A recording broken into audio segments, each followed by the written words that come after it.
आलमपुर एक छोटा और खूबसूरत गांव था। यहाँ के लोग बहुत मेहनती थे, जो दिन भर खेतों में काम करते और ढलती शाम के साथ अपने अपने घरों को लौट आते।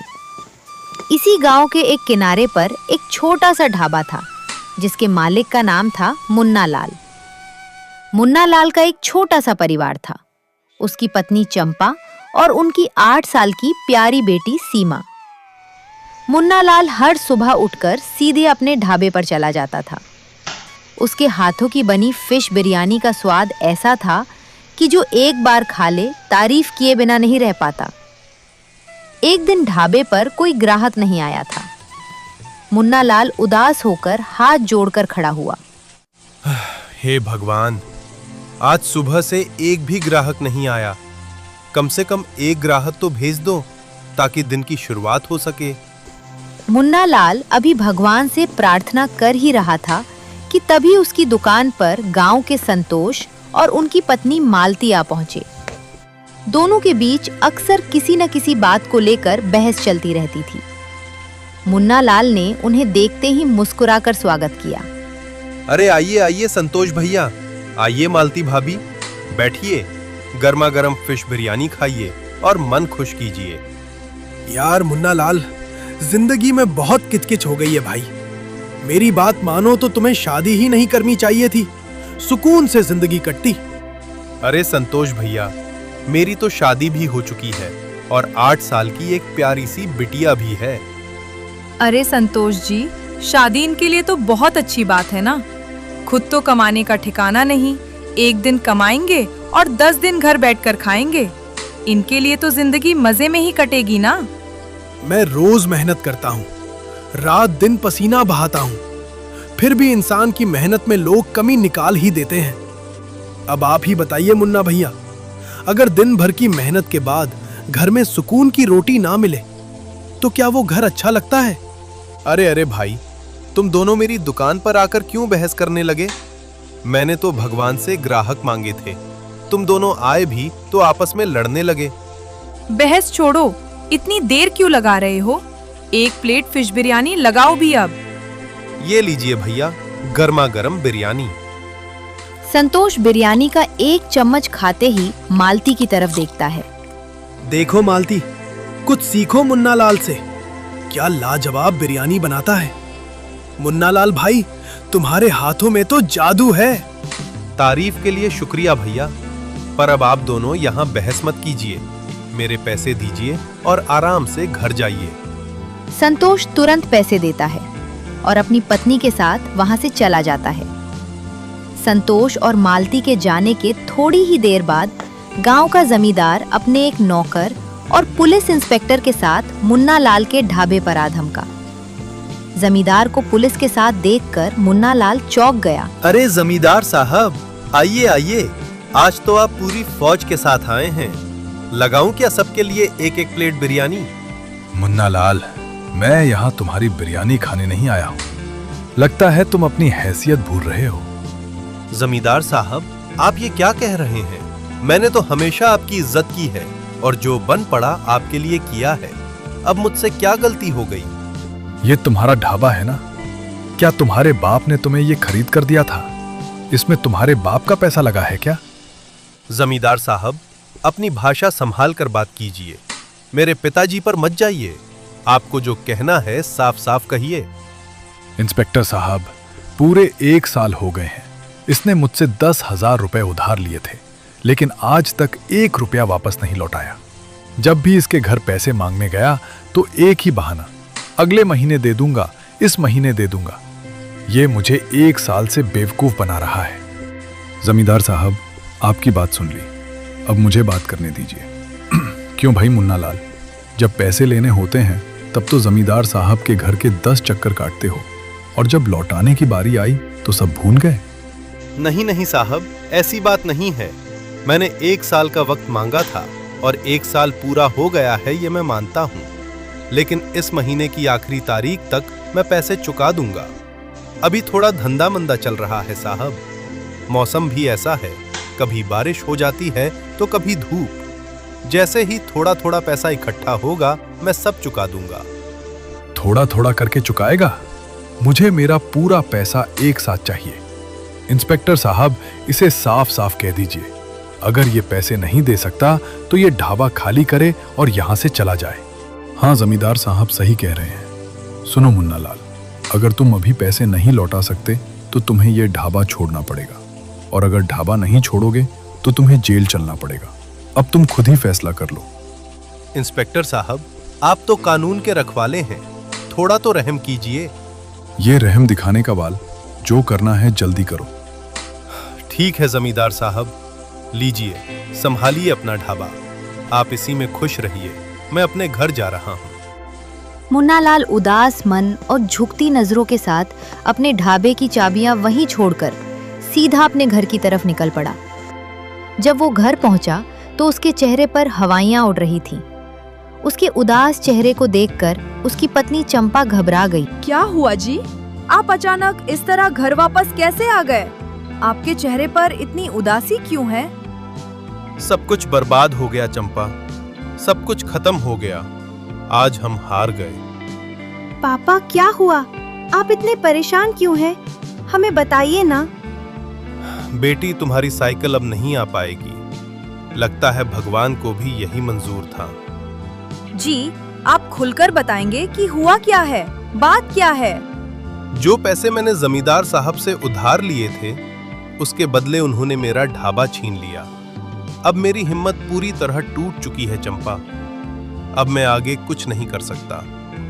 अरे पिताजी, आप इतनी जल्दी हार क्यों मान रहे हैं? मम्मी, जो पैसे मैंने अपनी गुल्लक में जोड़े हैं वो सब पापा को दे दो।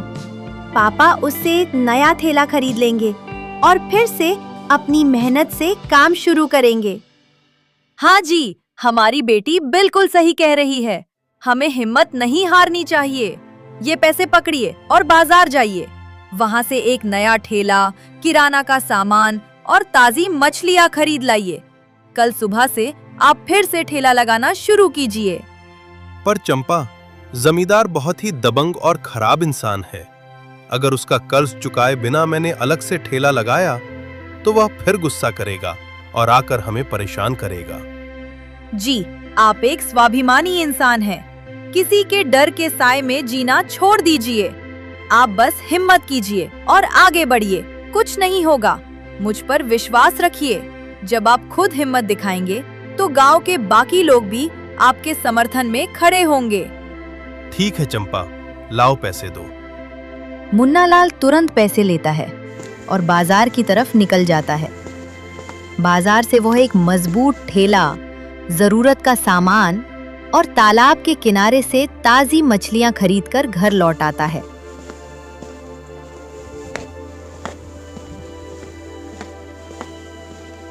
अगली सुबह होते ही मुन्नालाल उम्मीद की एक नई किरण के साथ गांव के किनारे अपना ठेला लगा देता है। लेकिन तभी अचानक मौसम बदलने लगता है। आसमान में काले घने बादल छा जाते हैं और बिजली कड़कने लगती है। ये देखकर मुन्नालाल घबरा जाता है और आसमान की तरफ देखकर प्रार्थना करने लगता है। हे भगवान, आप इस गरीब का इतना कड़ा इम्तिहान क्यों ले रहे हैं? पहले मेरा ढाबा छिन गया, फिर जैसे जैसे हिम्मत जुटाकर मैंने ये ठेला लगाया, अब क्या आप इस ठेले को भी मुझसे छीन लोगे? भगवान, दया करो, आज बारिश मत होने देना। मुन्नालाल अभी भगवान से गुहार लगा ही रहा था कि मूसलाधार बारिश शुरू हो जाती है। मुन्नालाल बारिश में भीगते हुए जल्दी जल्दी अपने ठेले को ढकेलता हुआ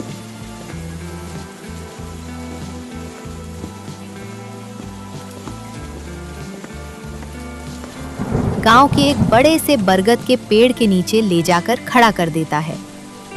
पेड़ की छांव में खड़े होकर वो भीगे कपड़ों में फिर से ऊपर वाले को याद करता है। चलिए भगवान जी, आपने बारिश करा दी, कोई बात नहीं, पर कम से कम मेरा नुकसान मत होने देना। आज की शुरुआत के लिए कम से कम एक ग्राहक तो भेज दो। मुन्नालाल अभी पेड़ की छांव में खड़े होकर भगवान से प्रार्थना कर ही रहा था कि तभी बारिश में भीगते हुए उसके ठेले पर 2 ग्राहक आ पहुंचे। वे गांव के ही हरिया काका और बिरजू थे। उन्हें देखकर मुन्नालाल के चेहरे पर थोड़ी राहत आई। अरे हरिया काका, अरे बिरजू भाई, क्या हाल चाल है? सब बढ़िया ना? अरे मुन्ना, सब ठीक तो है, लेकिन यार मैंने सुना कि कल तुम्हारा ढाबा बंद हो गया। सुना है तुमने जमींदार साहब से पंगा ले लिया है। सही कह रहे हैं काका। मुन्ना, जमींदार से दुश्मनी मोल लेना बहुत भारी पड़ेगा। देख लेना, वो बहुत ही पहुंच वाला और खतरनाक आदमी है। किसी को नहीं छोड़ता। जो उससे पंगा लेता है, समझो उसकी बर्बादी पक्की है। अरे बिरजू भाई, आखिर कब तक हम लोग उससे डर डर कर जीते रहेंगे? क्या पूरी जिंदगी डर में ही बितानी है? हमें अपनी जिंदगी में आगे भी तो बढ़ना है। ऐसे डर कर घुटन की जिंदगी नहीं जी जाती भाई। बेटा, बात तो तुम्हारी बिल्कुल सही है, पर हमारी तो पूरी उम्र ही इस डर में बीत गई। अब तो बस भगवान के घर जाने का वक्त आ गया है। देखो मुन्ना, अभी भी वक्त है, संभल जाओ। ऊपर से इस आषाढ़ के महीने में मूसलाधार बारिश हो रही है और तुम ठेला लगाकर बैठे हो। ये तो पागलपन है। जो पैसे बचाकर रखे थे, उन्हें भी इस बारिश में जोखिम में डाल रहे हो। बिरजू भाई, भले ही आज गांव वाले डर की वजह से मेरा साथ न दें, लेकिन ये जो बरगद का पेड़ है ना, ये मेरा साथ दे रहा है। इसकी घनी पत्तियों की वजह से बारिश की एक बूंद भी मेरे ठेले और सामान पर नहीं गिर रही है, क्योंकि ये मेरी मेहनत की कमाई है और मेहनत कभी बेकार नहीं जाती। बेटा, तुम्हारी हिम्मत देखकर दिल खुश हो गया। अब जब तुम्हारे ठेले तक आ ही गए हैं, तो हम दोनों के लिए भी एक एक प्लेट बिरयानी लगा ही दो। मुन्ना लाल खुशी खुशी हरिया काका और बिरजू के लिए एक एक प्लेट गर्मा गर्म बिरयानी लगा देता है। दोनों बड़े चाव से बिरयानी खाते हैं। सच बताऊं मुन्ना, तुम्हारे हाथ की बिरयानी में जो स्वाद है ना, वैसा स्वाद हम गांव वाले कभी खोना नहीं चाहते। हम चाहते हैं कि तुम्हारा ये स्वाद हमेशा बना रहे, ताकि हमें समय समय पर ये स्वादिष्ट बिरयानी खाने को मिलती रहे। बिरजू भाई, अगर वाकई ऐसी बात है तो बस एक वादा करो। जिस दिन वो जमींदार मेरे इस ठेले पर मुझे धमकाने आएगा, उस दिन तुम सब मेरे साथ आकर खड़े हो जाना। मुझे पूरा यकीन है कि वो आज नहीं तो कल यहाँ जरूर आएगा। बेटा, तुम बिल्कुल चिंता मत करो। हम सब और पूरा गांव तुम्हारे साथ खड़ा रहेगा। बस तुम हिम्मत मत हारना और इस बार उस जमींदार से बिल्कुल मत डरना। हरिया काका और बिरजू बिरयानी खाकर चले गए।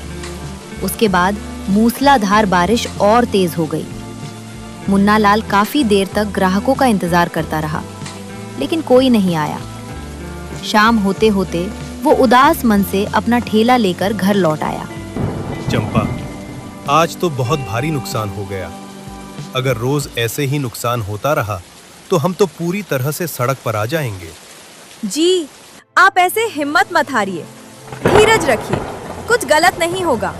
देखिएगा, भगवान भी हमारे साथ हैं और सब ठीक कर देंगे। चंपा, अगर भगवान साथ होते तो मेरी प्रार्थना के बाद इतनी तेज बारिश होती क्या? हमारे पास कोई जमा पूंजी भी नहीं बची है।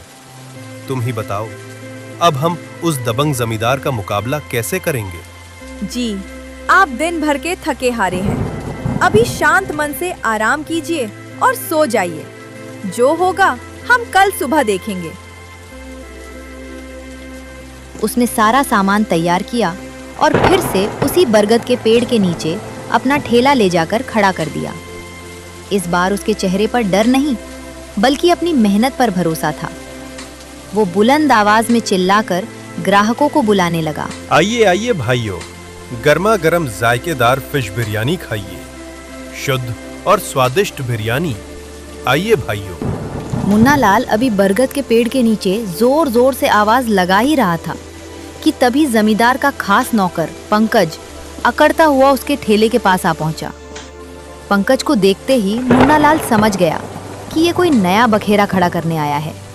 अरे पंकज भाई, आज ढाबे की जगह सीधे मेरे इस छोटे से ठेले पर आ पहुंचे। अरे मुन्ना लाल, कल ही तो मालिक ने तुम्हारा ढाबा बंद करवाया था और आज तुमने नया ठेला खोल दिया, तो मैंने सोचा चलो देखूं तो सही। वैसे मुन्ना लाल, अगर मैं तुम्हारे इस ठेले से बिरयानी खाऊं तो क्या तुम मुझसे पैसे लोगे या मुफ्त में खिलाओगे? देखो पंकज भाई, पैसे तो मैं पूरे लूंगा। मेहनत की कमाई है, फ्री में किसी को क्यों खिलाऊंगा? तुम्हें मुझे फ्री में ही खिलाना पड़ेगा, और अगर नहीं खिलाया तो ये ठेला भी बंद करवा दूंगा। बताओ, मंजूर है? अरे, अब तू मेरा ठेला बंद करवाएगा? कैसे बंद करवाएगा बे, बता जरा। अभी जमींदार साहब को बुलाकर लाता हूँ। उनसे कह दूंगा कि तुम्हारे पास नया ठेला खोलने के तो पैसे हैं, लेकिन उनका कर्ज चुकाने के लिए फूटी कौड़ी नहीं है। जा, तुझे जो करना है कर ले। अब तो तू पैसे देगा ना, तब भी तुझे एक चम्मच बिरयानी नहीं दूंगा। ठीक है, देखता हूँ कैसे नहीं देता। रुक, मैं अभी मालिक को लेकर आता हूँ। जा जा, बुला ला जिसे बुलाना है। आज मैं किसी से डरने वाला नहीं हूँ। पंकज गुस्से में बड़बड़ाता हुआ सीधे जमींदार की हवेली की तरफ भागा। वहां पहुंचकर वो हांफते हुए चिल्लाने लगा। अरे मालिक, बड़ा भारी कांड हो गया गांव में, बहुत बड़ा कांड हो गया। बेवकूफ, आराम से बोल, क्या हो गया है? मालिक, वो मुन्ना लाल, उसने गांव के किनारे नया ठेला खोल दिया है। क्या? ठेला खोल दिया? कल ही तो उसका ढाबा सील करके आया था। उसके पास तो फूटी कौड़ी भी नहीं थी, फिर उसने ठेला कैसे खोल लिया? क्या तू सच बोल रहा है पंकज? मालिक, आपसे झूठ बोलकर मैं कहां जाऊंगा? बिल्कुल सच बोल रहा हूं, अपनी आंखों से देखकर आ रहा हूं। रुक तू जरा, चल मेरे साथ। उसकी इतनी चर्बी चढ़ गई है कि कल ढाबा बंद हुआ और आज ठेला लगा लिया। देखता हूं आज वो ठेला कैसे चलाता है। जमींदार अपने नौकर पंकज को लेकर गुस्से में तेजी से बरगद के पेड़ की तरफ बढ़ा। वो मुन्ना लाल का ठेला तहस नहस करने के इरादे से आया था, लेकिन जैसे ही वो ठेले के पास पहुंचा, उसके कदम अचानक ठिठक गए। ठेले के पास हरिया काका, बिरजू मुन्ना लाल के साथ कंधे से कंधा मिलाकर खड़े थे। अरे मुन्ना लाल, बहुत चर्बी चढ़ गई है भाई तुझ में। देखो भाई गांव वालों, जरा इस इंसान की करतूत देखो। पैसे लेने के समय तो मेरे कदमों में आकर गिड़गिड़ाता है, और जब पैसे वापस लौटाने की बारी आती है तो बहाने बनाकर फिर रोने गिड़गिड़ाने लगता है। आखिर ऐसे कैसे चलेगा? जमींदार साहब, उस गिड़गिड़ाने का फायदा ही क्या, जब किसी इंसान की मजबूरी को वक्त ही ना मिले। मैंने आपसे सिर्फ थोड़ा सा वक्त ही तो मांगा था जमींदार साहब, पर आपने मुझे वक्त देना तो दूर, मेरा बसा बसाया ढाबा ही छीन लिया। अरे, अगर तेरा ढाबा नहीं छीनता तो क्या तेरी आरती उतारता? 1 साल हो गए तुझे पैसे दिए हुए। पैसे नहीं चुकाएगा तो क्या तेरा ढाबा और सामान ऐसे ही छोड़ देता? जमींदार साहब, बात तो सुनिए। मुन्ना कोई भागे जाने वाला इंसान नहीं है। उसने आपसे साफ कहा था कि वो इस महीने के आखिर तक पाई पाई चुका देगा। फिर एक गरीब की रोजी रोटी छीनना कहाँ का न्याय है? बिल्कुल सही कह रहे हैं काका। मुन्ना लाल अपनी मेहनत से कमाकर आपका कर्ज चुकाना चाहता है, और आप उसे कमाने का मौका ही नहीं दे रहे। अरे, तो क्या तुम सब मिलकर अब इस कर्जदार की तरफदारी करोगे? जमींदार की धमकियां सुनकर हरिया काका और बिरजू ने फैसला कर लिया कि अब इस गरीब परिवार को और प्रताड़ित नहीं होने देंगे। जमींदार साहब, अगर बात सिर्फ पैसों की है ना, तो रुकिए, आज फैसला होकर ही रहेगा। हरिया काका और बिरजू तुरंत गांव की तरफ जाते हैं। मुन्ना लाल की ईमानदारी और मेहनत को देखते हुए गांव के लोग खुशी खुशी अपनी तरफ से थोड़े थोड़े पैसे इकट्ठा कर देते हैं। कुछ ही देर में दोनों पूरे 10,000 रुपए लेकर वापस बरगद के पेड़ के नीचे पहुंच जाते हैं। ये लीजिए जमींदार साहब, पूरे 10,000 रुपए। गिन लीजिए एक एक रुपया। आज से मुन्ना लाल का आपसे 1 पैसे का भी लेना देना नहीं रहा। और हाँ जमींदार साहब, आइंदा मुन्ना लाल या उसके परिवार की तरफ आंख उठाकर भी मत देखना, वरना पूरे गांव का गुस्सा आपको झेलना पड़ेगा। अपने पैसे वापस मिलते ही जमींदार की तिलमिलाहट बढ़ गई। गांव वालों की इस एकजुटता से वो खुद को अपमानित महसूस करने लगा। पैसे जेब में ठूंसते हुए वो मुन्ना लाल को घूर कर देखने लगा। मुन्ना लाल, आज तो तुमने गांव वालों को इकट्ठा करके अपने पैसे चुका दिए, लेकिन याद रखना, ये गांव मेरा है। मुझसे दुश्मनी मोल लेकर तुम चैन से ठेला नहीं चला पाओगे। मैं तुम्हें देख लूंगा। जमींदार साहब, जब तक मैं अकेला था तब तक डरता था, लेकिन आज मुझे समझ आ गया है कि मेरी असली ताकत मेरी मेहनत और मेरे गांव वाले हैं। अब आपकी इन खोखली धमकियों से मैं डरने वाला नहीं हूं। पैसे मिल गए ना आपके, तो अब तुरंत यहां से रवाना हो जाइए। आइंदा मेरे ठेले के आसपास भी दिखाई मत देना।